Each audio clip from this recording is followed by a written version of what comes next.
Yeah. Will this be introduced in the magazines? The anime magazines about who got arrested? Well, I think it'll hit Anime News Network first. I mean, that's the kind of thing that they don't... To be really honest with you, up until recently, the anime magazines were not willing to even talk about this. Otaku USA, whatever, with that magazine, they're like, well, we're not going to speak on the issue of fan subbing. It was in their letter. It was like one of the first issues of Otaku USA. Well, you know what? Have fun writing about no new shows, Otaku USA. You know, I mean, like... I've never understood the reluctance of the media to not talk about the subject. How many of you seen the premiere issue of Peak magazine? Y'all saw the Is Anime Dead article. Yeah. Where people all over the industry chimed in. Some of them had nothing to say. Some of them had a lot to say. But it's a featured article. And it takes, what, like 3 or 4 pages?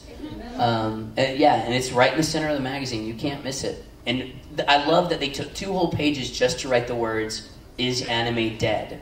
Or is anime dying? Or so I can't, is it dead? Yeah, is anime dead? I love because when I started doing this panel, people were like, oh, well, Ayres is just saber rattling. This isn't really a problem. Well, okay, well then why would Peak Magazine devote 6 pages to it?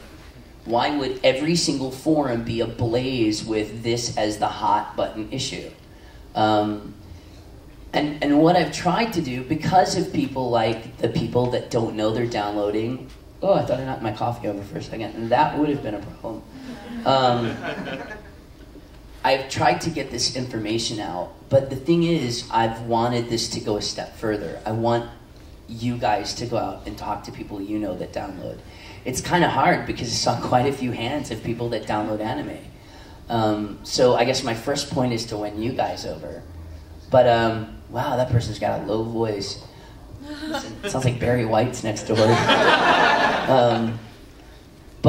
I recently had the honor of meeting with the president, the international president of Gonzo, that sounds funny, of Gonzo International, Arthur Smith, who's a very wonderful person and very, I like the fact that he is very opinionated on the subject, but